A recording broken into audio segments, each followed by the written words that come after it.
Hi, hello, namaste. నేను మీ నరేష్.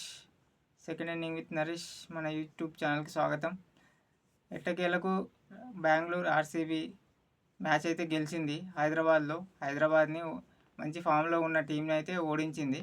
నేను ముందుగా ప్రివ్యూలో చెప్పినట్టే బ్యాటింగ్ బలమే, ఆ బ్యాటింగ్ బలంతోనే మ్యాచ్ అయితే గెలిచింది. బౌలింగ్ లేదు. సన్ రైజర్స్ బ్యాటర్స్ మొత్తం ఏదో కావాలని ఓడిపోయినట్టే అనిపిస్తుంది. Batting lazy batting. అది పెద్ద చేజబుల్ స్కోరే. హైదరాబాద్లో సాధ్యమే ఆ స్కోరు.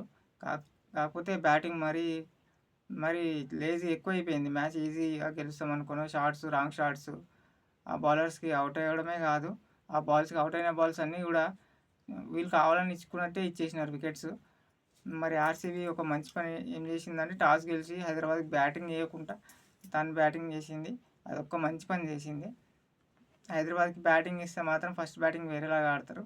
కాకపోతే అన్ని మ్యాచ్లు ఒకలాగా ఏం ఉండవు, సాధ్యం కాదు. ఈ commentators, Telugu commenters, English commenters, pitch reports అందరూ కూడా అక్కడిక్కడ మారుతూ ఉంటారు. వాళ్ళు చెప్పేది కూడా వాళ్ళకు కూడా సరిగ్గా తెలియదు. మ్యాచ్ లాస్ట్ బాల్ దాకా ఏమవుతుందో వాళ్ళు చెప్పేది కూడా నమ్మొద్దు.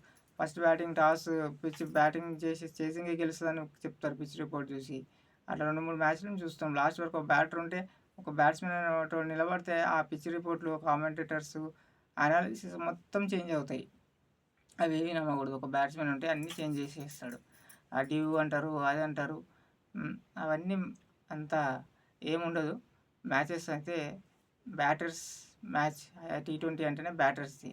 ఆ బ్యాటర్స్ ఒక బ్యాటర్ అనేది నిలబడితే, బ్యాట్స్మెన్ నిలబడితే మ్యాచ్ చేంజ్ అవుతుంది. కామెంటేటర్స్ ఏమంటారు అంటే, తెలుగు కామెంటేటర్స్ చూస్తున్నాం కదా, మ్యాచ్ ఏమో చేజింగ్ అన్నారు ఫస్ట్. ఆ వికెట్స్ పోగానే మళ్ళీ ఇటు, అరే పిచ్ స్లో ఉంది, బాల్ బాగుపడుతుంది, అదేమని మారిపోతారు గోడమ పిల్లలాగా. వాళ్ళని అసలు నమ్మకూడదు. నేను చెప్పింది ప్రివ్యూలో కూడా చెప్తున్నాను. లాస్ట్ బాల్ దాకా మ్యాచ్లో ఎవరికో తెలియదు. ఆ విధంగా జరుగుతుంటాయి మ్యాచెస్. మరి ఈరోజు ఆర్సీబీ టాస్ గెలిచి మంచిగా బ్యాటింగ్ చేసింది. విరాట్ కోహ్లీ డూప్లెసిస్ 6 పవర్ ప్లేలో 60 రన్స్ కొట్టి మంచి పని చేసిన తర్వాత పటీదార్ అసలు మ్యాచ్ హీరో అయితే పటీదార్. ఆ ఇన్నింగ్స్ మాత్రం ఆడకుంటే 19 balls 50 runs. ఆ ఇన్నింగ్స్ ఆడకుంటే మాత్రం 180 170లో ప్యాక్ అయ్యేది. మిగతా వాళ్ళు కూడా హైదరాబాద్ బౌలింగ్ కొంచెం బాగుంటుంది, కానీ ఈరోజు బౌలింగ్ మంచిగా భువనేశ్వర్ ఏపీఎల్ తర్వాత కమిన్స్ ఎందుకు వేసిండో తెలియదు. అంత మళ్ళీ తర్వాత మార్క్ అని ఇచ్చి 4 6లు 5 6లు పట్టిదారి కొట్టించేసి మొమెంటం మొత్తం చేంజ్ చేసిండు మ్యాచ్ని. ఇంతకుముందు కూడా ఆ మ్యాచ్ ఒక గుజరాత్ జీటీతో ఆడినప్పుడు కూడా ఆ స్పిన్నర్కి ఇచ్చి మ్యాచ్ మొత్తం అక్కడ సైడ్ తిప్పేసిండు. మళ్ళీ ఈరోజు కూడా సేమ్ మొమెంటం మొత్తం ఆర్సీబీకి ఇప్పించేసిండు. కావాలని చేసినట్టే మ్యాచ్. మరి ఆర్సీబీ అయితే మ్యాచ్ అయితే గెలిచింది. విరాట్ కోహ్లీ స్లోగా 50 తన హాఫ్ సెంచరీ అయితే చేసింది 37 balsకి. తర్వాత కెమెరాన్ గ్రీన్ అయితే మంచి నాక్ ఒకటి, మంచి 205 స్కోర్ అయితే పెట్టగలిగారు. తర్వాత ఎస్ఆర్హెచ్ బ్యాటింగ్, ట్రావిస్ హెడ్ ఎంతో ఊహించుకున్నారు అందరూ. ఏదో చేస్తారు అని. అసలు అట్లా ఏముండదు. ఒక మ్యాచ్ ఉన్నట్టు నెక్స్ట్ మ్యాచ్ ఏముండదు. మామూలుగా ట్రావిస్ హెడ్ మళ్ళీ స్పిన్నర్కి స్లో బాల్కి అవుట్ అయిపోయిండు. అభిషేక్ శర్మ ఒక 3 6 మంచి ఒక చిన్న క్యామియో ఆడిన, తన 30 runs మంచిగా ఆడిండు. పర్వాలేదు అనిపించుకున్న. ఆ స్కోర్ కొంచెం వచ్చిందంటే కూడా వీళ్ళు కూడా 6 overs 10 run rate కొంచెంసేపు మెయింటైన్ చేసినట్టే అభిషేక్ శర్మ ఇన్నింగ్స్. ఇక మిగతా బ్యాటర్స్ మాత్రం అక్రమ్ అయితే ఒక్క మ్యాచ్ కూడా సరిగా ఆడట్లేదు. తను డ్రాప్ చేస్తే మంచిది. బ్యాటర్లా మొత్తం డ్రాప్ చేసి గేమ్ ఫిలిప్స్ ఉన్నాడు, కూర్చుని ఆడిపిస్తే బెటర్, ఇంట్రెస్ట్గా ఆడతాడు. మక్రమ్ అయితే ఇంట్రెస్ట్ లేనట్టే, మ్యాచ్ బాధ్యత లేకుండానే ఆడుతున్నాడు. ఎందుకంటే సౌత్ ఆఫ్రికా లీగ్స్లో 2 క్యాప్టెన్ చేసి రెండు టోర్నమెంట్ గెలిచిందని, ఇక్కడ మాత్రం అన్ని మ్యాచ్లు ఓనరు దగ్గర అని ఇంకో మ్యాచ్లన్నీ కూర్చోబెట్టుకుంటూ ఆడిపిస్తుంది. కానీ మక్రమ్ని డ్రాప్ చేయాలి, బ్యాటింగ్లో అవ్వట్లేదు. మంచి ప్లేయర్స్ని కూర్చోబెడుతున్నారు. ఫిలిప్స్ని ఆడిపియాలి, గ్లెన్ ఫిలిప్స్ని. ఒక మ్యాచ్ కాకుంటే ఒక మ్యాచ్ అని ఆడతారు, వాళ్ళు ఆడతారు. అట్లాంటి ఆడే బ్యాట్స్మెన్ని ఆడిపియాలి. వీళ్ళకి ఎక్కువ అయిపోతుంది టోర్నమెంట్స్ అవి గెలిచినప్పుడు. మక్రమ్ లాంటి వాళ్ళు మంచి ఫుల్ టాస్ బాల్కి అవుట్ అవుతారు ఎవరైనా, అంత పెద్ద బ్యాట్స్మెన్. అన్ని మ్యాచ్లు కూడా ఒక మ్యాచ్ కూడా వీళ్ళు ఇండియన్ బ్యాట్స్మెన్స్ ఆడి గెలిపిస్తున్నారు. షాబాజ్ అహ్మద్ మంచిగా ఆడుతున్నారు, సమద్, వీళ్ళు చిన్న బ్యాట్స్మెన్స్ బాగా ఆడుతున్నారు, కానీ మక్రమ్ ఆడట్లేదు. అందుకని డ్రాప్ చేయాలి. ఈరోజు అబ్దుల్ సమద్, నితీష్ రెడ్డి కూడా రాంగ్ షాట్.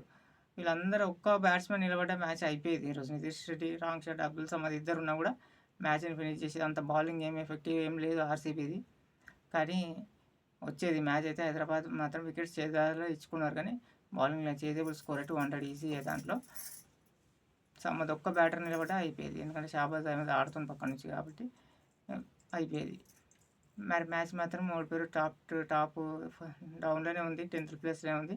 ఇంకా 5 మ్యాచెస్ ఉన్న ఆర్సీబీకి ఛాన్స్ అయితే లేదు. అన్ని మ్యాచ్లు గెలిచినా ఛాన్స్ లేదు, కానీ పైన ఉన్న టీమ్స్ని ఏమైనా అప్సెట్ చేయగలుగుతుంది.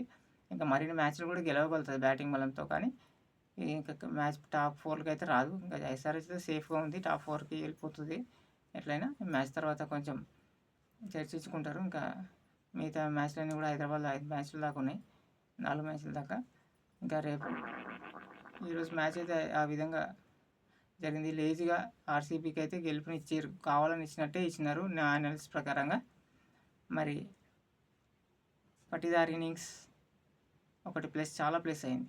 లేకుంటే అది కూడా ఆ స్పిన్నర్స్కి బాగా ఆడతాడు కాబట్టి అది ప్లస్ అయింది. మరి రేపు మ్యాచ్ అయితే కేకేఆర్ పంజాబ్ కలకత్తాలో, అది చేసింగ్ గ్రౌండే. కాకపోతే 210 200 దాటిస్తే అది ఎంతైనా కష్టమే, లాస్ట్ బాల్ దాకా వస్తుంది, చెప్పలేము. ఏవి నమ్మకూడదు. ప్రెడిక్షన్స్, పిచ్ రిపోర్ట్ కానీ కామెంటేటర్స్ చేసింగ్ అంటారు, ఫస్ట్ బ్యాటింగ్ అంటారు. వాళ్ళు కూడా ఆ బాల్ పడ్డప్పుడే వాళ్ళు కూడా చెప్తారు, అదే స్లో ఉంది పిచ్, బ్యాట్స్మెన్ అవుట్ కాగానే ఒక రకంగా, బ్యాట్స్మెన్ 6 కొడితే ఒక రకంగా చూసే చెప్తారు. కానీ అయితే ఎవరికి ఏం తెలియదు. బ్యాటర్స్ మ్యాచే. ఐపీఎల్ అంటేనే, T20 అంటే బ్యాటర్స్ మ్యాచే. బ్యాట్స్మెన్స్ సెట్ అయితే మ్యాచ్ ఏమైనా చేయగలుగుతారు. అది ఈరోజు రివ్యూ అయితే. అది ఆర్సీబీ అయితే గెలిచింది, హ్యాపీ. చాలామందికి ఆర్సీబీ ఫ్యాన్స్కి హ్యాపీ, మనం కూడా హ్యాపీ. ఆర్సీబీ గెలిచిందంటే హ్యాపీ, ఒక రకంగా అయితే సంతోషం. మరి రేపు మ్యాచ్ కేకేఆర్ మ్యాచ్తో, కేకేఆర్ పంజాబ్ మ్యాచ్తో మళ్ళీ కలుద్దాం. ఈ వీడియో నచ్చినట్టయితే లైక్ చేయండి, సబ్స్క్రైబ్ చేయని వాళ్ళు సబ్స్క్రైబ్ చేసుకోండి. మరి అప్డేట్స్, రివ్యూస్ ఇంకా మంచిగా చెప్పడానికి ట్రై చేస్తాను. Thank you.